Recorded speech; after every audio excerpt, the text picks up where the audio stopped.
नमस्कार, मैं हूं मुस्कान अजमानी और आप देख रहे हैं देश का लोकप्रिय और विश्वसनीय चैनल ए न्यूज़ टुडे। जो बसें होती हैं वो यूँ कहा जाए कि यातायात का एक बेहद ही अच्छा माध्यम होती हैं। हम इनके ज़रिए कहीं भी बेहद आसानी से पहुंच सकते हैं, लेकिन उन्हीं बस के चालकों को और परिचालकों को काफ़ी समस्याओं का सामना करना पड़ता है। उनको ये वादा किया गया कि 2001 के बाद जो भी है उनकी भर्तियाँ की जाएंगी। आज भी उनके पास पत्र मौजूद है भर्तियों की नियुक्तियों को लेकर। उनकी सारी जाँच हो चुकी, आधार कार्ड चेक हो चुके, पैन कार्ड तक चेक हो चुके, लेकिन इसका रिजल्ट जो है वो ज़ीरो निकला, क्योंकि आज भी वो अपनी नियुक्तियों के लिए परेशान है। और जब वो इसकी मांग उठाते हैं, गुहार लगाते हैं, तो उनको झूठे इल्ज़ामात में फंसा दिया जाता है। जैसा कि बीते दिनों अवध बस स्टेशन पे हमने देखा कि किस तरीके से जो एक बस चालक है वो टावर पर चढ़ गया, क्योंकि एक तो उसकी नियुक्ति नहीं की जा रही थी और उस पर झूठा इल्ज़ाम लगा दिया गया। ऐसे में और भी लोग हमारे साथ मौजूद हैं, हम उनसे समस्याओं को जानने की कोशिश करेंगे, क्योंकि बीते कुछ दिनों में होली आने वाली है। ऐसे में उनके ऊपर काम का बोझ भी काफ़ी ज़्यादा बढ़ जाएगा। जी सर, सबसे पहले तो आप अपना परिचय दीजिए और बताइए अपने बारे में। मेरा नाम रजनीश मिश्रा है। मैं उत्तर प्रदेश रोडवेज कर्मचारी संघ का प्रदेश का मीडिया प्रभारी हूँ। जी सर, मैंने देखा कि ये दावा किया गया, ये वादा किया गया कि 2001 के बाद की जो भी लोग हैं या उससे पहले के जो हैं चालक परिचालक, उनकी नियुक्तियां की जाएंगी, उनको परमानेंट किया जाएगा, लेकिन ऐसा कुछ भी नहीं किया गया।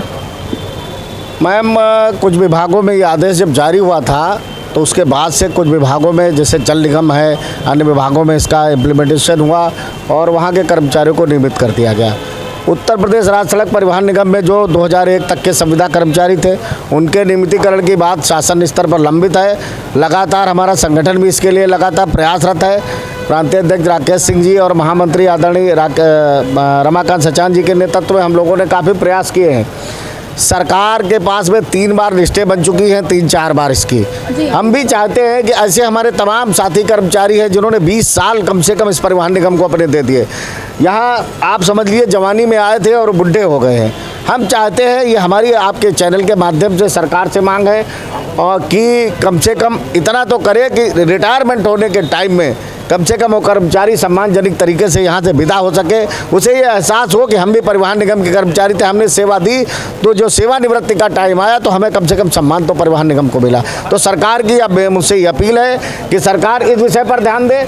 सरकार विभिन्न विषयों पर ध्यान दे रही है, इस समय बहुत अच्छा काम कर रही है। अभी सरकार ने 400 करोड़ रुपया बसों के लिए, 1000 बस अड्डों के निर्माण के लिए आदरणीय मुख्यमंत्री जी ने, आदरणीय परिवहन मंत्री जी ने और प्रबंध निदेशक महोदय के सफल प्रयासों से हमको मिला है। ये पहली बार मैम हुआ है इतिहास में कि किसी सरकार ने करीब 848 करोड़ रुपया परिवहन निगम को दिया है। उससे हमारे 2 फायदे हुए हैं। एक तो हमारे संविदा कर्मचारियों के जो बकाया देयक थे काफ़ी वर्षों से, पिछली बार जब संघ ने आंदोलन किया था तो 10% बढ़ोतरी होती, इस बार फिर 10% जनरल कर्मचारी का वेतनमान बढ़ा दिया गया है। जो 1 रुपया 59 पैसे किलोमीटर था, उसे 1 रुपया 75 पैसे किलोमीटर हो गया है। और 12,000 वो जो 14,000 और 17,000 का फिक्स वेतनमान वाले कर्मचारी जो कैटेगरी थी, उनका वेतन नहीं बढ़ा था। लेकिन जब से सरकार ने हमें एड दी, सरकार ने हमारी मदद की, तत्काल अभी आदेश जारी हो गया है कि लगभग 1050 रुपया लगभग हर कर्मचारी का जो फिक्स वेतनमान वाले पड़ गए। तो इसके लिए मैं सरकार को भी धन्यवाद करता हूँ, प्रबंध निदेशक महोदय का भी बहुत आभार व्यक्त करता हूँ जिन्होंने ये काम किया है। मेरी अपील। लेकिन सर, आपने बोला कि आपको बजट में इस बार खासी जगह मिली है, आपके लिए बजट दिया गया है, लेकिन उसके बावजूद भी धरातल पर तो जो चालक है परिचालक है वो तो परेशान होते हैं ना, अभी भी वो परेशान है। नहीं मैम, देखिए, परेशानी का कारण ये है कि सरकार ने पहली बार इतिहास में, जहाँ तक मेरी 20-22 साल की सर्विस हो गई है, पहली बार सरकार, किसी भी सरकार ने हमें कोई बजट नहीं दिया था, कोई बजट नहीं देती थी। हमारी समस्या केवल ये थी कि जो मेहनत करके हमारे कर्मचारी साथी इकट्ठा करके लाते थे, उसी में जो भी वेतनमान होता था वही हम लोगों को मिलता था। इसलिए वेतन बढ़ोतरी की समस्या ही, हम अगर 4 महीने 6 महीने कमाते थे तो 4 महीने घाटा चला जाता था, ऊपर से डग्गा मारी, तमाम तरीके की समस्याएं हमारे से। टैक्सेशन की व्यवस्था बहुत ख़राब है। आपको मैं बताऊं, इसके लिए हम बराबर लड़ाई लड़ रहे हैं, संगठन लड़ाई लड़ रहा है।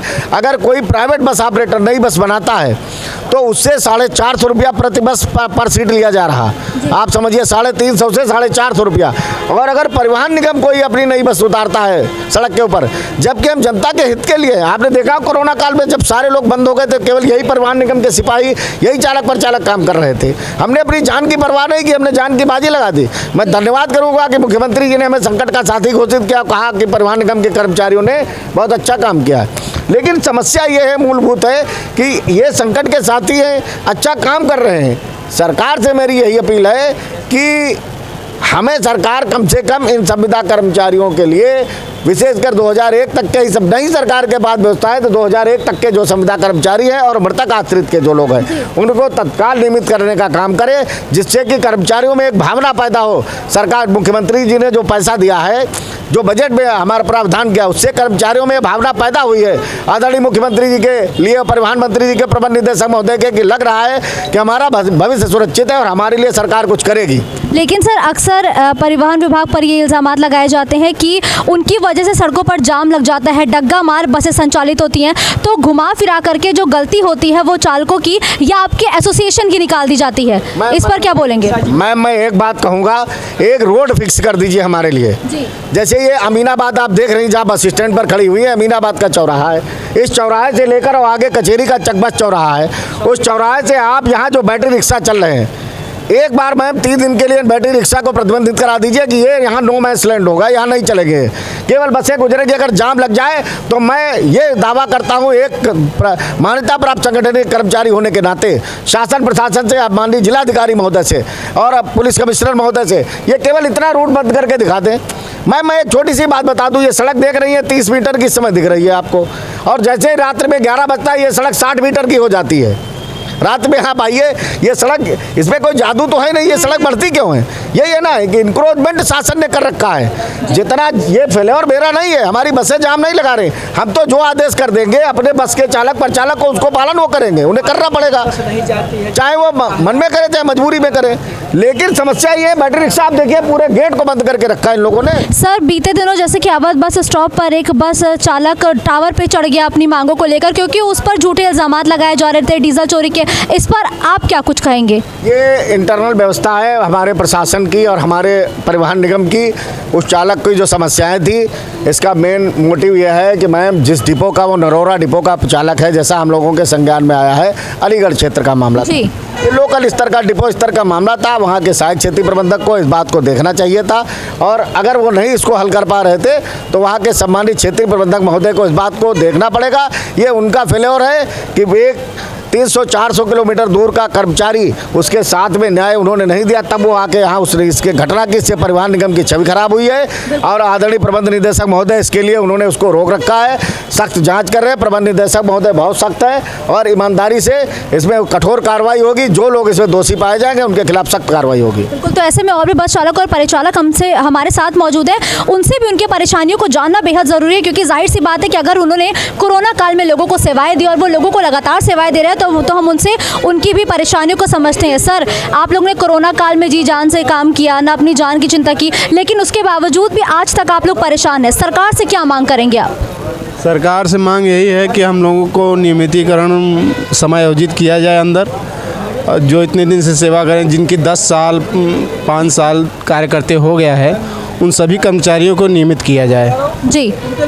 और यही सबसे बड़ी समस्या है। बाकी वेतन तो मिलता है समय से, कभी समय से नहीं मिलता है। गाड़ियां हमें नहीं दी जाएं ताकि संचालन अच्छे से हो सके। गाड़ियां जाती हैं यहाँ से, रास्ते में ख़राब हो जाती हैं। सवारी बैठाने में डर लगता है कि ज़्यादा सवारी बैठा लें तो ऐसा ना हो कि रास्ते में गाड़ी ब्रेक डाउन हो जाए, तो फिर सवारियों को कैसे ट्रांसफ़र दिया जाएगा। आजकल ट्रांसफ़र देने में समस्या हो रही है, ट्रांसफ़र लेटर नहीं निकलता है, वो भी बंद कर दिया गया है निगम के द्वारा। तो ऐसे में और भी लोग हमारे साथ मौजूद है। सर, 2001 के बाद से कहा गया था कि जो सभी बस के चालक या परिचालक है उनकी नियुक्ति की जाएगी, लेकिन आज तक उनकी नियुक्ति नहीं की गई। सारे डॉक्यूमेंटेशन का काम पूरा हो गया, नियुक्ति नहीं हुई। इसकी आवाज़ आप लोगों ने उठाई, उसका असर क्या कुछ हुआ? सबसे पहले तो मेरा नाम है सूरज भान सिंह, मैं कैसरबाग डिपो का परिचालक हूँ। सन 2005 से बराबर मैं कार्यरत हूँ, और जो कि अभी तक हम लोगों को ना नियमितीकरण का कोई प्रावधान हुआ है और ना तो आसार नज़र आ रहे हैं। जो भी सरकार आती है सिर्फ अपना ही देखती है, लेकिन हम लोगों का शोषण हो रहा है। ना तो इनके पास अच्छी बसें हैं, खटारा गाड़ियाँ चल रही हैं, ना तो इनके पास ड्यूटी करने का जो है, अगर ड्यूटी पे आओ तो गाड़ी नहीं इनके पास, किलोमीटर चाहिए इनको 6000, कैसे हो पाएगा? अच्छा सर, अक्सर आप लोग दिन और रात ड्यूटी करते हैं, कोई ड्यूटी का घंटा निर्धारित है या फिर लगातार आप काम करते हैं? लगातार काम करते हैं, डीडीआर मिलता है एक दिन का। डीडीआर में और वेतन समय से आता है या वो भी देरी से आता है? वेतन समय से आता है। वेतन समय से आता है। ऐसे में और भी लोग हमारे साथ मौजूद है, क्योंकि जाहिर सी बात है कि समस्याओं को जानना बेहद ज़रूरी है। जी, सीएम योगी आदित्यनाथ की सरकार, अभी सर ने बताया आपके लिए इस बार बजट आया है, काम कर रही है, तो आप इनकी सरकार में कितना खुश हैं? कि आपके लिए क्या कुछ किया गया, कुछ हुआ है या नहीं हुआ है, आपकी राय? मैम, हम लोगों को वेतन मिलता तो समय से है जी। लेकिन 10,000 रुपये में आप बताइए परिवार कैसे चलेगा? 2-3 बच्चे हैं, 3 बच्चे, अगर बच्चों को केवल आर्थिक स्थिति देखी जाए हम लोगों की तो बहुत ज़्यादा गड़बड़ चल रही है। तो ऐसे में आप क्या कुछ सरकार से गुहार लगा रहे हैं? अब हम लोगों का तो यही कहना कि इतना फिक्स वेतन हम लोगों को सामान्य वेतन दिया जाए कि हम लोगों का कम से कम परिवार का भरण पोषण तो हो सके। जी, ऐसे में और भी लोग हमारे साथ मौजूद है। जाहिर सी बात है कि उनकी भी परेशानियों को जानना काफ़ी ज़्यादा ज़रूरी होता है। सर, क्या कुछ परेशानियां होती है बस चालकों और परिचालकों को, क्योंकि ना उनके ड्यूटी के घंटे निर्धारित हैं, ऊपर से उनको डग्गा मार बसें दे दी जाती हैं, क्यों? देखिए, सरकार का तो रोल है नहीं। सरकार जो भी योगी सरकार कर रही बहुत अच्छा कर रही, लेकिन हमारे संबंधित विभागों में जो 20 साल से आए हुए अधिकारी हैं उनको छोटा कर्मचारी नाली का कीड़ा दिखता है। 19 साल से मैं संविदा की नौकरी कर रहा हूं और 12,000 रुपये अब मुझे वेतन मिलता है। सरकार ये बताए या मेरे अधिकारी ये बताएं कि 12,000 से एक अच्छा परिवार चल सकता है क्या, या शहर में रह सकते हैं? हम 1 महीने पहले नौकरी करते हैं, हम पहली तारीख तक करते हैं और मुझे 25 तारीख को वेतन दिया जाता है, ऐसा क्यों? अब एमडी साहब हमारे एक तुगलकी फरमान किए हैं कि 5500 किलोमीटर दिया जाए। 5500 किलोमीटर किस कानून के अंतर्गत हमसे 5500 किलोमीटर लिया जाता है? ये किस कानून के अंतर्गत है कि हमको ₹1.59 या 85 पैसे किलोमीटर का वेतन दिया जाता है? किस मैनुअल में है? कोई नहीं है। लेकिन सरकार करना चाह रही, लेकिन हमारे अधिकारी हमारे संविदा कर्मचारियों की या नियमित कर्मचारियों की बात शासन तक नहीं जाने देते हैं। इसलिए हम लोगों का जीविकोपार्जन करना बहुत मुश्किल है। वजह क्या है जो आप लोगों की बात ऊपर स्तर तक पहुँचाई नहीं जाती है या पहुँच नहीं पाती है, क्यों? हम लोगों की बात जो है वो मुख्यालय तक नहीं पहुंचने दी जाती। अगर मुख्यालय पहुंच जाता है तो शासन तक नहीं पहुंचने दी जाती, क्योंकि इनकी किरकिरी होगी। इसके लिए धरना प्रदर्शन आप लोगों ने किया, पत्र लिखा, क्या कुछ आप लोग की तरफ से एक्शन लिया गया? हमारे संबंधित संगठनों ने सब कुछ किया है। गाड़ियों की बात रही, हमारे ड्राइवर से अगर डीजल ज़्यादा आता है तो रिकवरी कर लेते हैं। कंडक्टर का लोड फैक्टर है। जब रोडवेज एक जनहित सेवा है तो इस पर लोड फैक्टर का बैन क्यों? बिल्कुल सही। जब ये जनहित सेवा है, या तो सरकार बनाए या हमारे एमडी साहब बताएं कि ये जनहित सेवा नहीं है, ये जनता की सेवा के लिए। इसमें मध्यम वर्गीय लोग बैठते हैं, पुअर पर्सन, गरीब लोग बैठते हैं। तो हम 55% एक कंडक्टर रूट पे जाता है तो 55% या 65% का हमारे आरएम साहब ने बैन किया है कि 55% लाइए। अगर हम नहीं लाते हैं, हम 400 किलोमीटर नौकरी करके आते हैं, फिर हम जाते हैं आरएम साहब के पास सीट लेके, वहाँ से फिर हम जाते हैं कहीं 3 घंटे हमको दौड़ाया जाता है, फिर हमारा पैसा जमा होता है। शोषण पर शोषण है। ड्राइवर से गाड़ी लड़ जाती है तो ड्राइवर से रिकवरी की जाती है। डीजल ज़्यादा आ जाता है, डीजल ड्राइवर से रिकवरी होती है। स्पेयर पार्ट्स इनके पास है नहीं। गाड़ी के बाहर अभी कुछ दिन पहले एक गाड़ी का एक्सीडेंट हुआ, नौकरी चली जाती है। कुछ समय एक एक्सीडेंट हुआ वर्कशॉप के गेट पर। ड्राइवर गाड़ी लेके निकलता है, गाड़ी का प्रेशर लीक हो जाता है, गाड़ी ढूंढ के वकीलों की गाड़ी पे चढ़ जाती है। तो उसमें बताइए मैम, ड्राइवर का क्या रोल है? या हमारे संबंधित फोरमैन बताएं, दोषी कौन? ड्राइवर 26,000 रुपये उसको देना है, 12,000 रुपये उसका वेतन बन रहा है, उसके बच्चे कैसे पलेंगे जब 26,000 देना है? सर, आप भी अभी कुछ कह रहे थे, मैंने सुना, बताइए आप अपनी परेशानी। जो अभी सर ने कहा ये बातें सब सही है। अत्यधिक शोषण करने के बावजूद यदि हम लोग आवाज़ ऊंचे स्तर पर उठाते हैं, जो व्यक्ति आगे होता है उसकी नौकरी समाप्त कर दी जाती है तत्काल। जाइए घर बैठिए, आपका काम खत्म। इतने सालों से सेवाएं दी, फिर नौकरी समाप्त। आप नेतागिरी कर रहे हैं, आपकी नौकरी समाप्त। ये इनका सबसे बड़ा मेन हथियार है। सर, आपकी परेशानी क्या है? सभी ने अपनी परेशानियां बताई कि कोरोना काल में आप लोग ने पूरी सर्विसेज दी, क्या कुछ परेशानी होती है आपको? ये कहना चाहता हूँ, कोरोना काल में हमारे भाई लोगों ने सेवा दी तो सरकार को कुछ छूट देनी चाहिए थी। बिल्कुल सही। जान जोखिम डाल के हमारे भाई लोग सब पहुँचाए हर जगह, हम लोग लेके गाड़ियाँ गए, उसके बावजूद भी सरकार नहीं सोच रही है कि हम लोगों को नियमितीकरण किया जाए। तो लगातार हमने सुना कि जो लोग हैं, वो जो चालक है, परिचालक है, काफ़ी ज़्यादा परेशान है, क्योंकि हमने देखा किस तरीके से कोरोना काल में जहां यातायात के सारे साधन पूरी तरह से बंद कर दिए गए थे, ठप कर दिए गए थे, रेलवे से लेकर लोगों की गाड़ियां तक सड़कों पर नहीं दौड़ पा रही थी। उस दौरान ये वही बसेस थी जिन्होंने लोगों को उनके घर तक पहुँचाया, सुरक्षित पहुँचाया। लेकिन अब उन्हीं चालकों और परिचालकों का हाल हमने देखा कि किस तरीके से हर एक गलती के लिए उनके सैलरी में से पैसा काटा जाता है, फिर चाहे वो डग्गा मार बसें हो, उनका भी संचालन विभागों द्वारा किया जाता है। तो ये बड़ा और अहम सवाल है कि जो हमें सेवाएं दे रहे हैं, जो जनता को सेवाएं दे रहे हैं, आखिर वो सरकार की सेवाओं से इतने अछूते क्यों हैं। कैमरा पर्सन बबलू के साथ मुस्कान अजमानी की रिपोर्ट।